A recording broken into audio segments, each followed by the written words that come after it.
Hello, everyone. Thank you for joining us for our first webinar of May.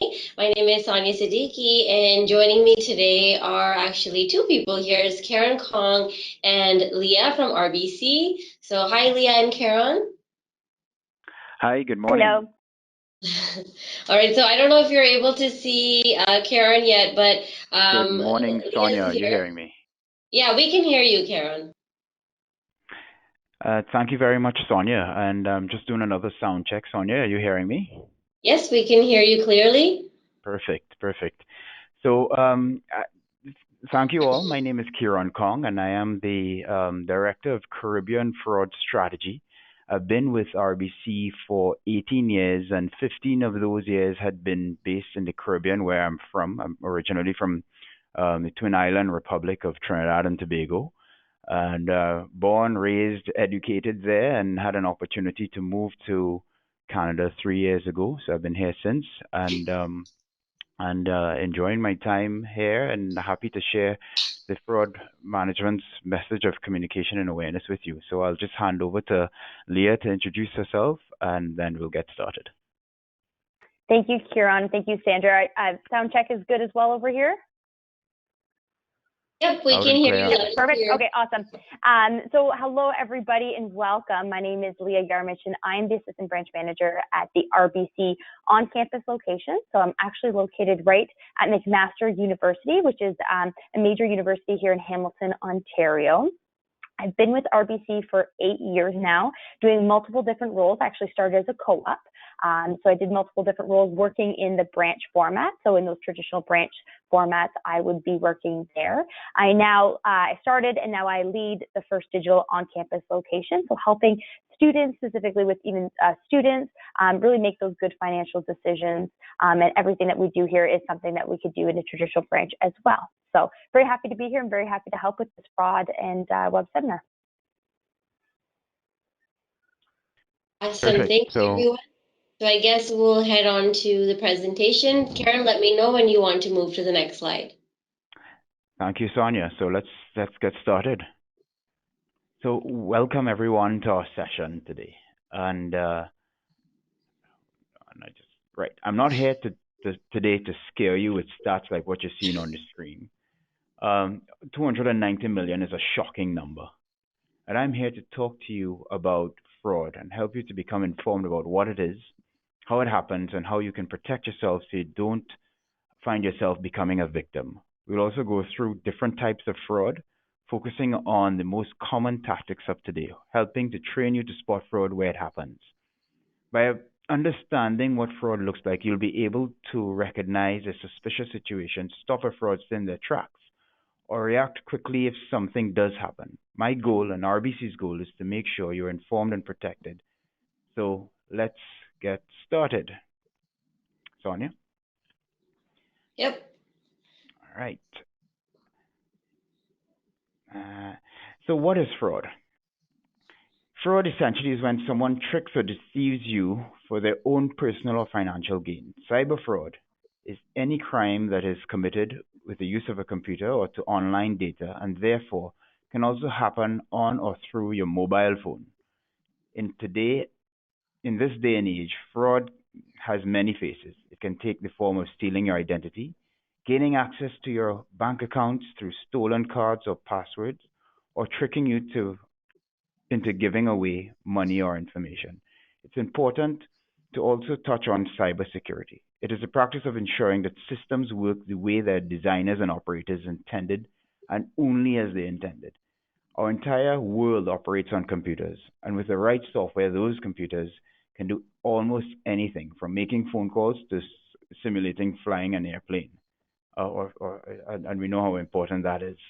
The role of cybersecurity is to ensure that these machines only do the things we want them to do and to prevent cyber criminals from using them for malicious purposes. And on the next slide, and fraud can happen in any number of ways. For instance, fraudsters may gain access to your information and accounts. This is also achieved by going through your mail and getting your address and account numbers. Or they may watch you enter your PIN or password when you're doing your banking. or get their hands on your debit cards or credit cards. And perhaps most commonly these days, fraudsters will tap into your curiosities, your fears, and desires and try to trick you into sharing confidential information. And on the next slide,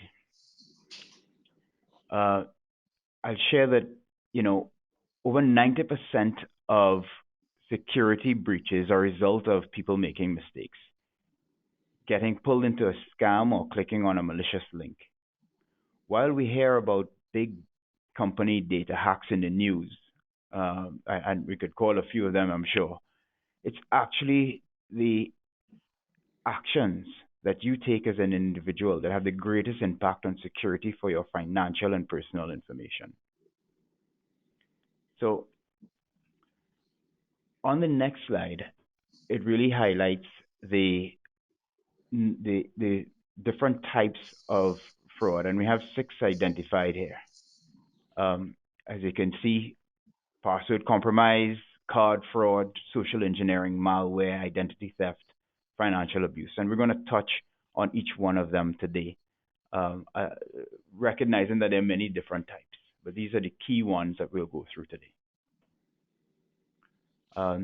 So let's jump right in. Password compromise.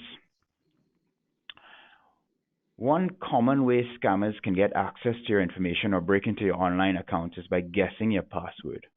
By using multiple computers, making billions of guesses per second, criminals can guess even relatively complicated passwords in a matter of hours.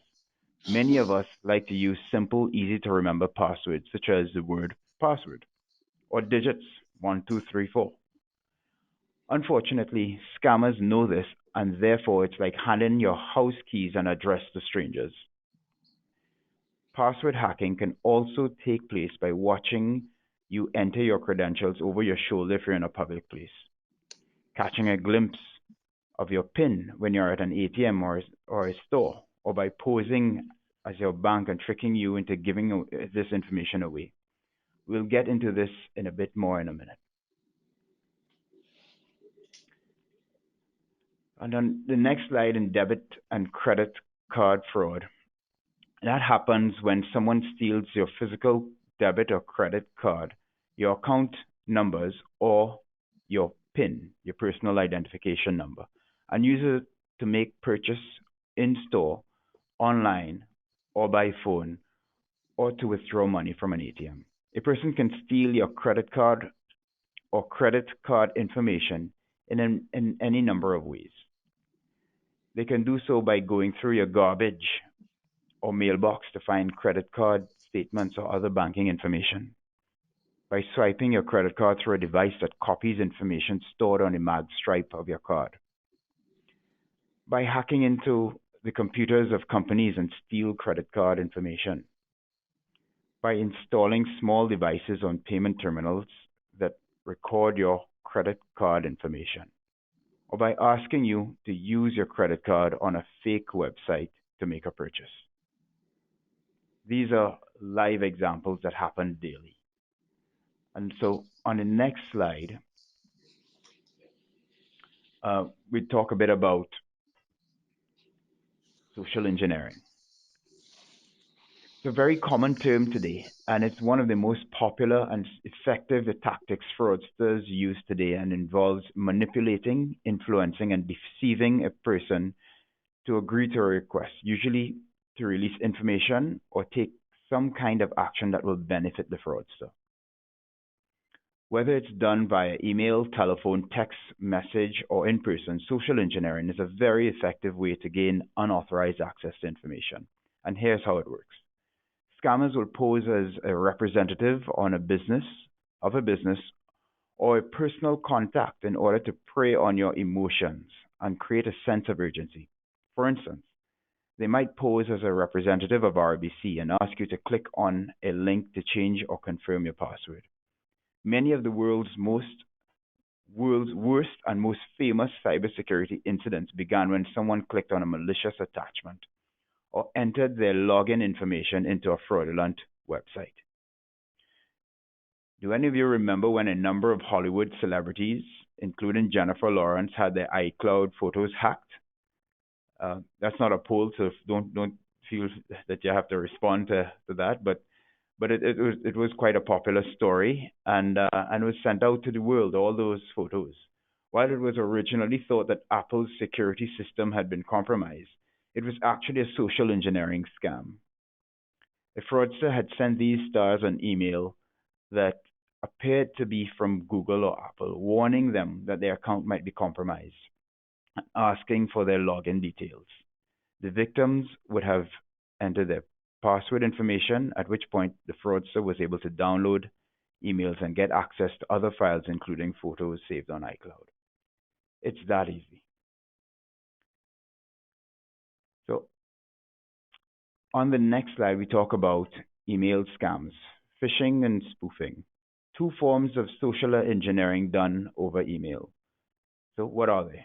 Phishing scams take advantage of your fears, as scammers will play on your emotions and try to create a sense of urgency. They'll pose as someone they're not, typically a business contact, a representative of a company, or even a friend or family member. They'll tell you a scary story about how your bank account is being threatened and how they need to provide information. You need to provide information to confirm the identity of your account as soon as possible. Spoofing is another key tactic of online scammers. The scam will often involve a fake email address, website, or phone number that the scammer will use to trick you into releasing sensitive and confidential information. They'll lead you to believe that the email is from a friend or family member or representative of a legitimate organization. And the main goal is to trick you into giving away personal information like bank accounts, passwords, or credit card numbers. Next slide, Sonia. Phone and messaging scams, vishing and smishing. So lots of terminology here. So I'm hoping that we're able to keep track. But social engineering scams can also take place over the phone or by text message. So vishing, if you're wondering, I had to look this up, V for voice. So that's where the vishing comes. And then smishing as an SMS, text message, that's where that term comes from. In the vishing scam, criminals will persuade their victims to divulge their personal information on or transfer money over the phone. There are several tactics they use to try to get this information from you. One is to use information they already have about you. If they have your name, address, phone number, bank details, they have the kind of information you would expect a genuine caller to have. Next, they convey a sense of urgency. You're made to believe your money is in danger and have to act quickly. Fear often leads to people acting without thinking. Then, they use their phone spoofing techniques where the phone number appears as if coming from someone else. So when you pick up the phone, you already believe the caller because the caller's number is quite convincing. In some cases, the criminals also hold your telephone line. So if you hang up to call back the bank, you can be put straight back to the fraudsters. And to make it all sound super real, they'll create an atmosphere that sounds authentic.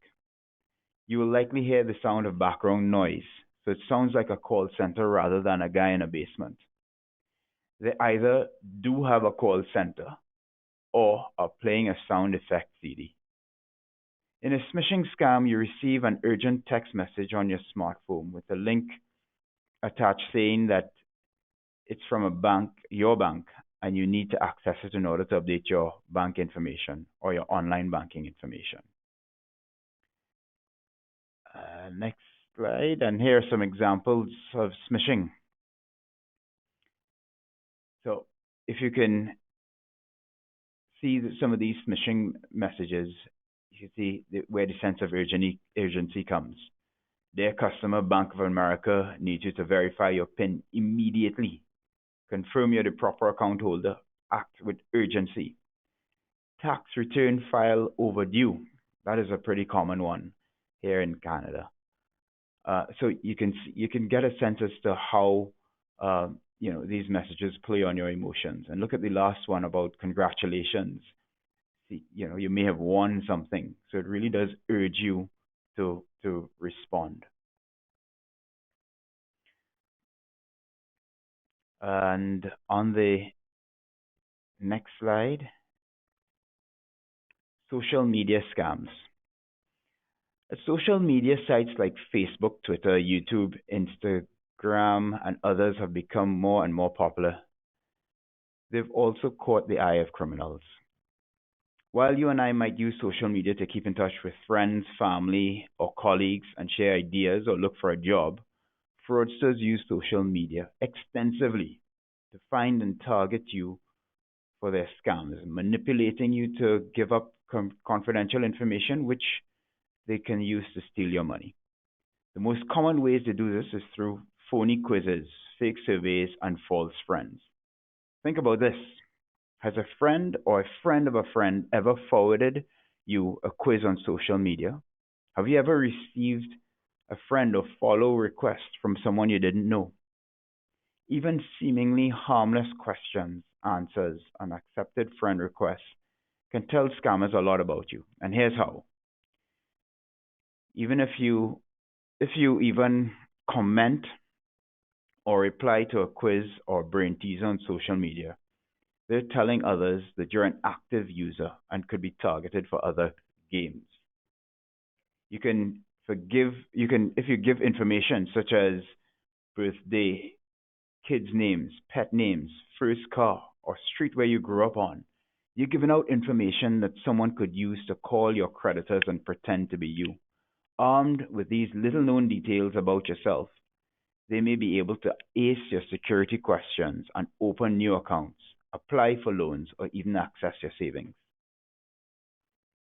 If you answer a quiz on social media, scammers can look up your profile information and collect data that you've made public. If you accept a friend or other connection request from someone you don't know, you could be opening up all your information, posts, and your network to potential criminals. So on the next slide, we talk about malware. And I'm sure it's a term that you've heard about very, very often. Malware is used in combination with social engineering scams. Malware is designed to creep into your computer and create chaos on your systems, whether it corrupts your files, messes up your applications, spies on your activity, or copies your data. Malware is often a means to an end. It is used to, as a way in to steal money or information. Signs that your device is infected could include decreased computing speed, missing or deleted security software, and increased computer crashes or freezes.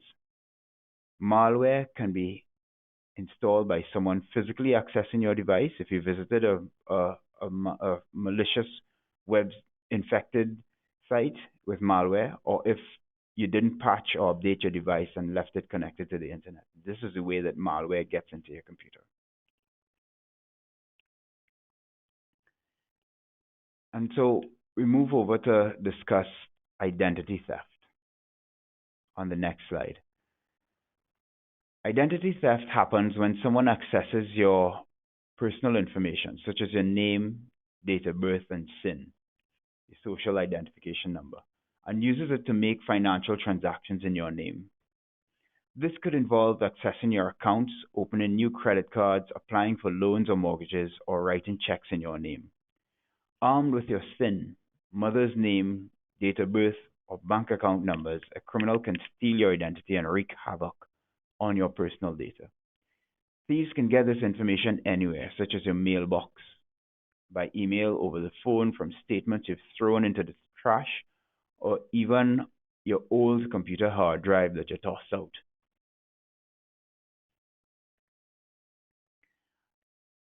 On the next slide, Sonia, we talk about financial abuse.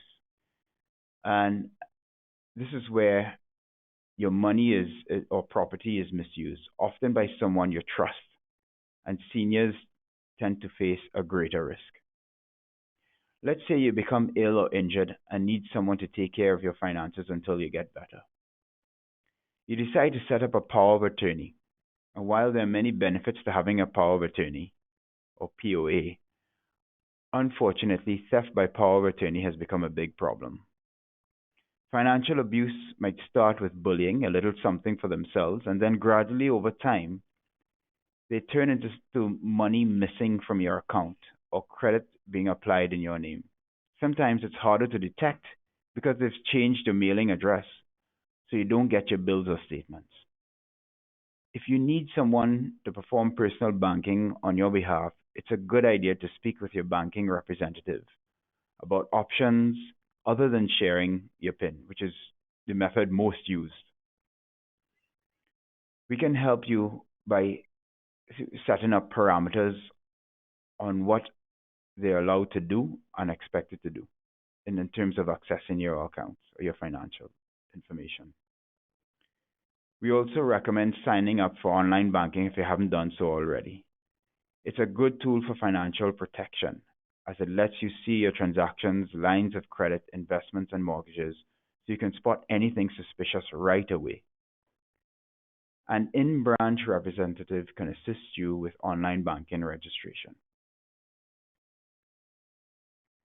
On the next slide, we talk about debit and credit cards and how to protect yourself at home or when out and about. Fraudsters are pretty smart and awfully creative, but you can outsmart them by doing just a few simple things to protect your information and safeguard your finances. Here are some of the ways to protect yourself against identity theft at home when you're using an ATM or out and about. To start, we highly recommend shredding or thoroughly destroying pre-approved credit card applications, bank statements, credit card receipts, bills, and expired credit cards. It's also a good idea to only carry around with you the credit cards you need to carry and never carry a SIN.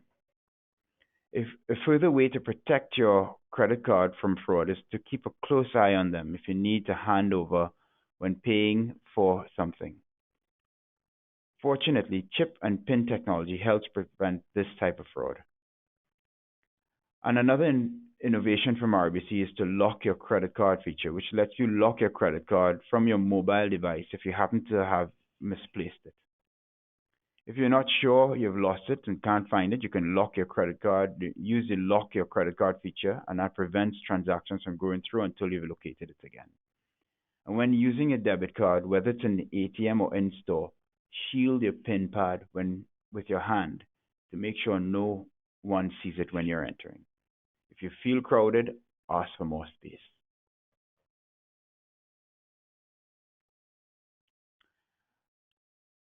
On the next slide,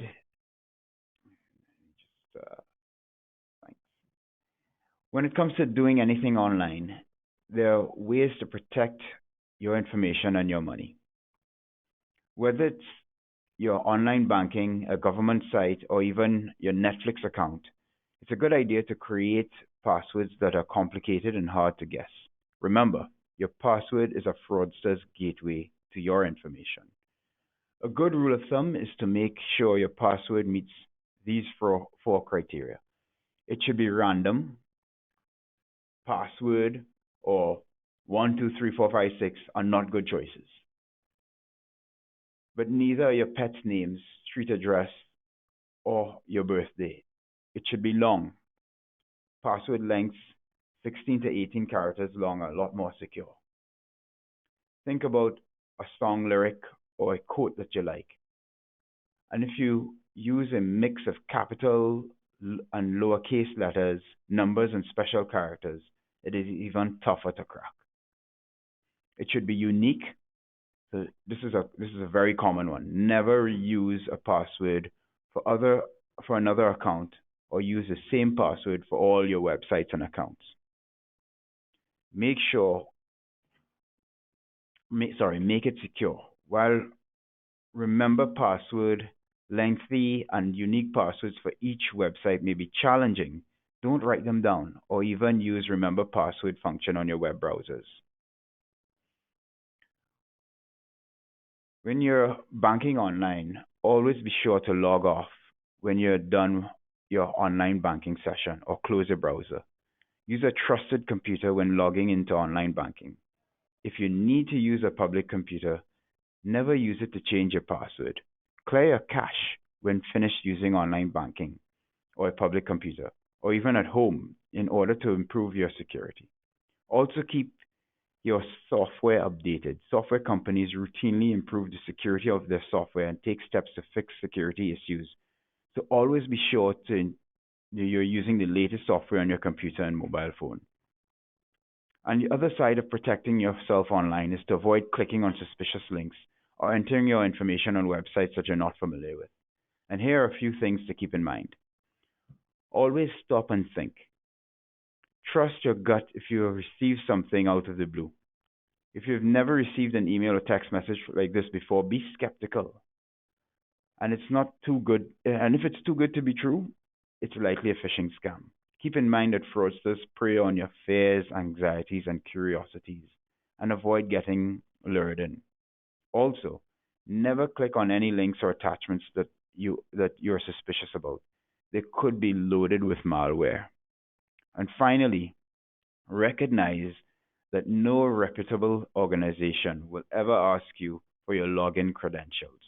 Not your bank, the government, not even Apple or Google tech support.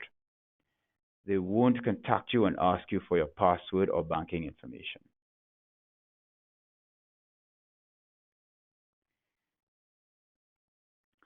So on the next slide, thanks. There's nothing wrong with being an active social media user. You can still share important updates, stories, photos, and more with your network. The key is to do it safely and responsibly. To stop scammers from taking advantage of you on social media, here are a few steps to take. Only connect with people you know. Once you connect with someone, you open up all your contacts and a whole lot of valuable information to them. Don't post anything you're not comfortable shouting at the top of your lungs. Fraudsters can learn a lot about you from social media, so the less information you give out, the less likely they are to take advantage of you. Be mindful of what you're sharing. Something like your profile, a survey, or game could be used to collect information about you. So, on the next slide, how RBC keeps you safe. Protecting your personal, business, and financial information and safeguarding you from fraud are among our highest priorities at RBC. In addition to our stringent privacy policies, we use a wide range of technology and security mechanisms to ensure the safety and confidentiality and integrity of your information and transactions. We also maintain strict security standards to make sure that your information is protected against unauthorized access and disclosure. Plus, we have a team of dedicated fraud experts working 24/7 to prevent, detect, and investigate fraud. And we work closely with industry associations, government, and law enforcement to ensure a safe and secure environment for you. And about 100% and our 100% online security guarantee protects your accounts from any unauthorized transactions. Not to mention, we hold seminars like this one where we'll walk you through today's fraud trends and tactics so you're better prepared to spot fraud before it happens and protect yourself at all times. Keep in mind, staying safe from fraud is a shared responsibility. You play a big role in your own security. Being here is a huge step as you're taking the time to educate yourself. So well done.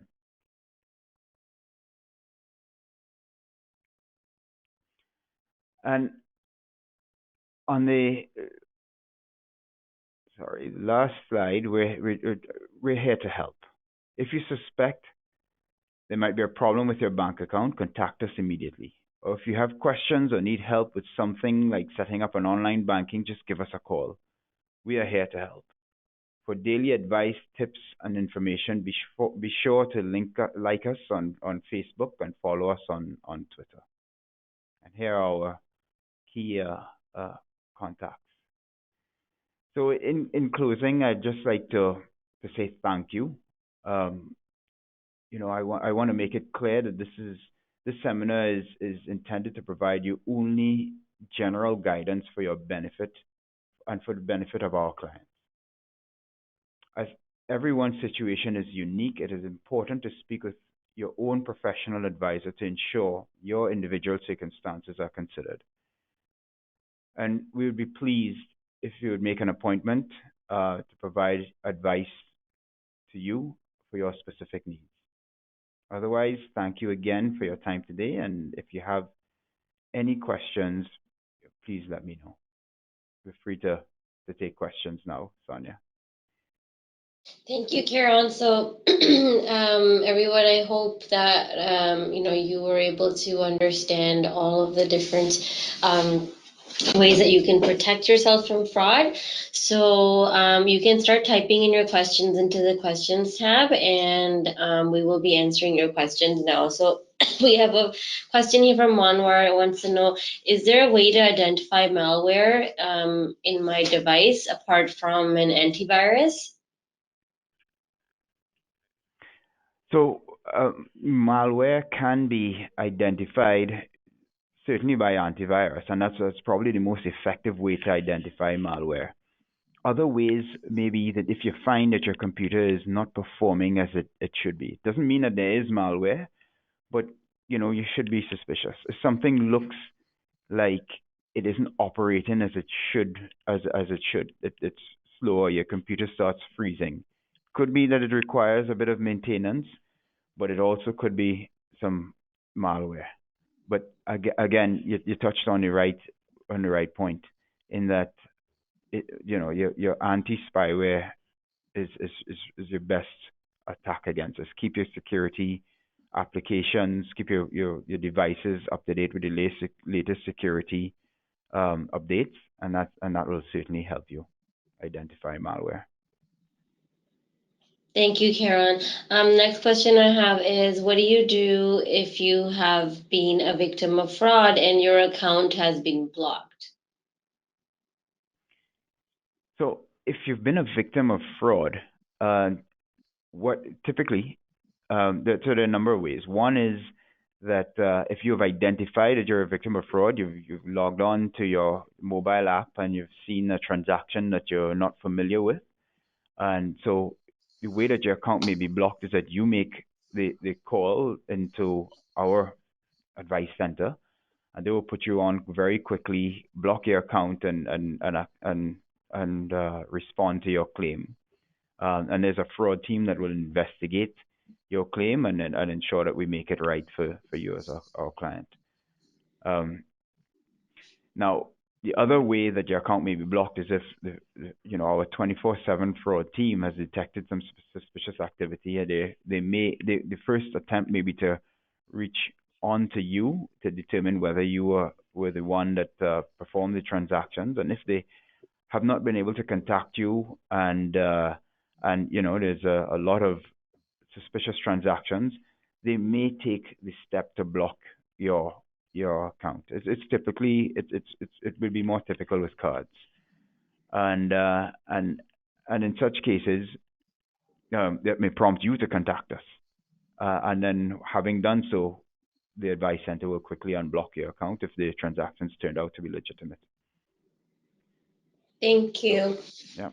So people are asking if you're going to get, everybody will get a recording after this webinar so you can watch it again. So a few hours after the webinar, in fact. There's another question here from Ombo Lanley. He's been in Canada. He's new in Canada, and he keeps getting a call from a debt recovery line, and they keep asking him all these questions, and he's not sure. He has no debt in Canada, obviously, because he's new, and he just doesn't know how to get them to stop calling him. Oh, that's a good one. And I think a lot of people get these kind of calls, and they call from different numbers, so you can't even block them. Is there any way to report them? Like, is there a procedure that you know of? So there are. So that is a really tough one, and there are authorities that looking out for that do look out for this. So when you do see the number, I know many phones can block numbers, and so that's certainly one way. Um, but I would also say that once you recognize that this caller is calling about something is obviously or sometimes it may not be that obvious, but it appears suspicious. Don't respond. Don't prolong the discussion or feel that you can that you may want to. It's from my standpoint, it's very easy to want to get into the conversation, but really record the number. You can block it from your phone. Many phones have that feature now. And I know that if the call is persistent, then there are bureaus that can be reported. And I'm sure we can find a link that will help you to find one of those. Thank you. Monwar has a question here saying, in a rapid changing technology environment, how can you be sure that you have 100% online security? It is, you can never be 100% sure that you have 100% online security. We all have our part to do, and so in many cases, the security companies are also playing catch up as fast as they develop new technologies to help prevent fraud. The fraudsters are developing new technologies to get around those. So it's important, going back to the points that we're making, that you continue to update your computer systems, and that helps to get you close to that 100%. But it's never 100%. It's a reason why RBC has a large team that works 24/7 to also help in the fight of fraud. And what we can't prevent, we hope to detect. And we have a pretty good track record of doing that.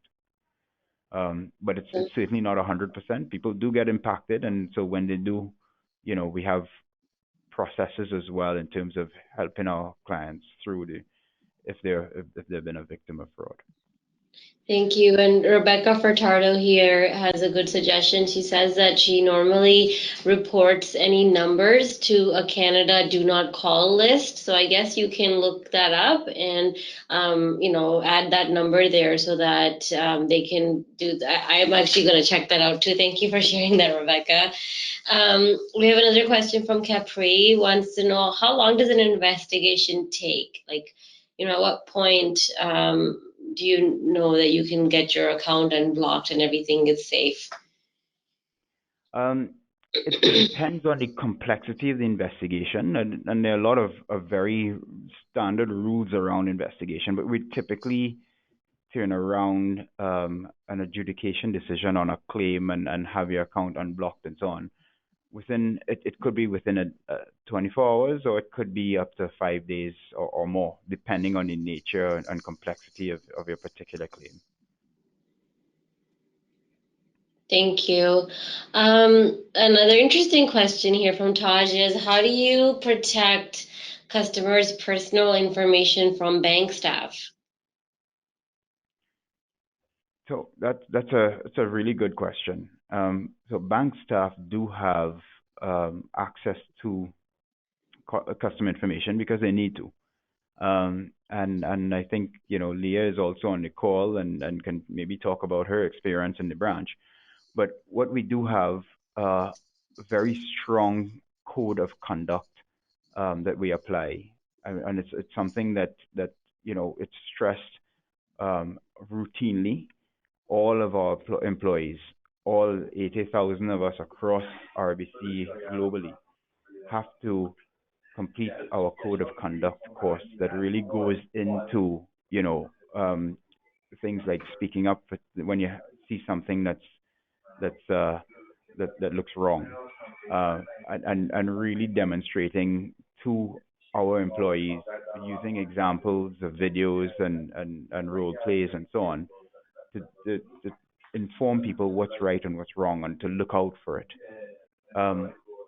So the access is necessary to provide the kind of service that we want to provide. and in terms of protecting our clients' data through that code of conduct and education program that I shared. And in addition to that, in terms of any, our systems, of course, log everything, and investigations can detect if there's wrongdoing in all of the cases that I've seen. So Leah, I don't know if there's anything you want to share. I just was about to jump in and just to echo Kieran your part there, and also confidentiality is something that we hold very closely.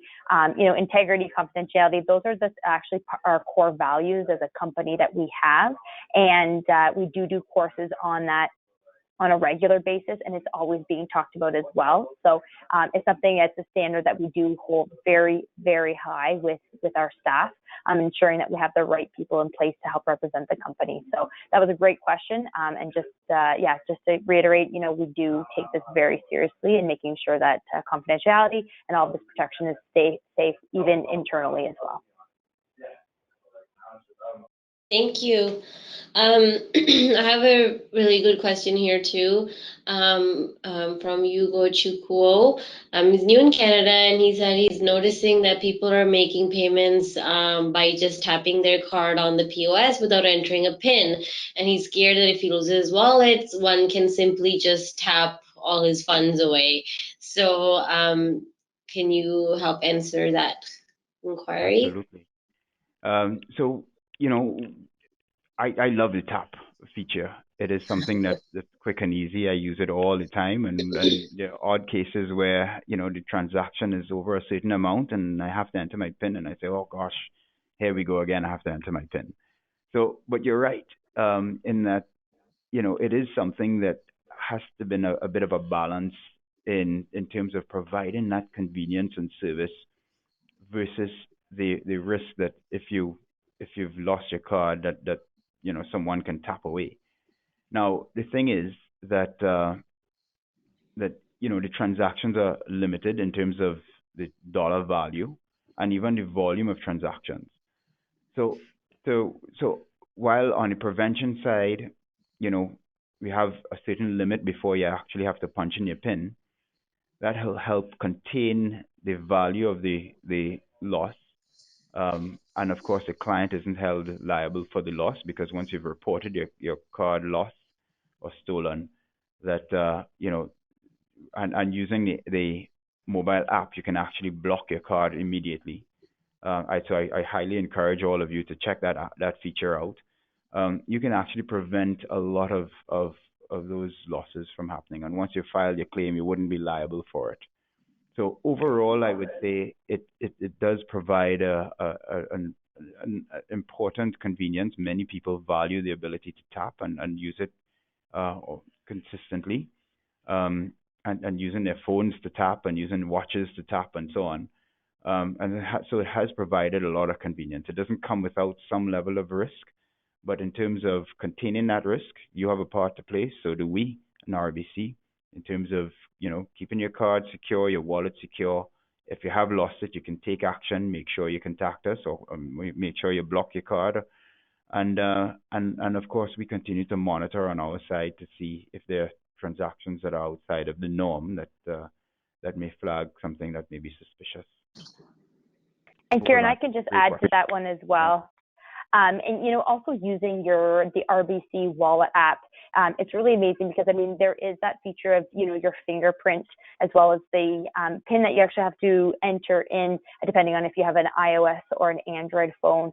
So there is that extra feature that you go ahead in, and the fingerprint as well to tap that through the phone is very convenient and very secure as well. But as Kieran said, we just got to make sure that we hide the PIN, do our part in securing that we are keeping our information private, but there is that feature as well. And I'm with you, Kieran, on absolutely loving the tap feature. I think it's very, very convenient.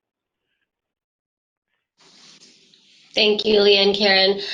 So we've got one last question from Jihad here. He wants to know, how do you report fake sites? So there's sites on the internet that are frauds and have been around for years, and no one's really taking action. Is there any process for reporting these sites? Yeah, absolutely. So And it's a great question as well because we continue to see lots of fake sites. They've been used for many years, and as fast as they get shut down, another one pops up. But and like I said, we all have a part to play. You advise us. We have on our public rbc.com website the links to how to secure yourself, and one of those links actually tells you how to report um, a fake website or phishing website. And so if you send the email with the link to the website to um, phishing at rbc.com, we have the instructions on our website. Um, you know that message goes to our cybersecurity team, and they will go through the various channels through which they will have that site shut down, investigated, and shut down. Thank you. All right, so I guess that brings us to the end of our questions here. Leah and Karen, do you have anything else to say before I move on? Leah, you want to go first? No, I think that's good. These are some amazing questions, and I'm so glad that you guys did ask. And we're always looking to continue growing and ensuring that these types of presentations are open. And this is some great information here today that taking it away will benefit. And I mean, it's not like this stuff is it's natural for us to know it, but so I'm just very happy that you jumped on this call today, and please let us know any way that we can continue to improve. Yeah, and thanks, Leah. I certainly endorse everything that Leah has said, and I'll just add to that. It's been an incredible opportunity to share this information with you and to hear your questions.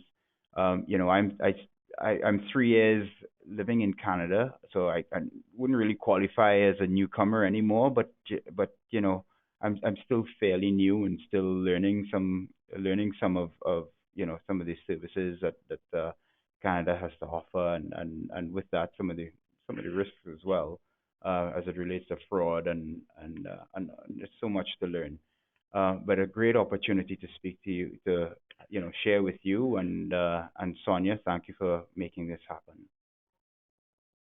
Thank you, Leah and Karen, for joining us today, and especially educating everyone who's new. I know how frightening it can be coming to a new country and then, being scared of fraud, just something as simple as just tapping your card, which is so common. So thank you for clarifying all of these questions that everyone had. And everyone, if you are interested in looking at previous RBC webinars that we have on our website, you can go to our website and click on ACCES, and you can click on different tiles, and depending on different themes and topics, you can check out our previous RBC webinars, as well as other webinars that we have. On top of that, we've got lots of resources for resume writing, interview skills, networking. So we've got lots of things on there for you to check out. If you are on your way to Canada and you have your PR, and if you fall into any of these sectors on the screen, you can email cec@accessemployment.ca, and they can help you prepare for your job search before even arriving in Canada. So they provide full job search support before even landing, and after you've landed, we have post services. You can come into our office and we can help you as well.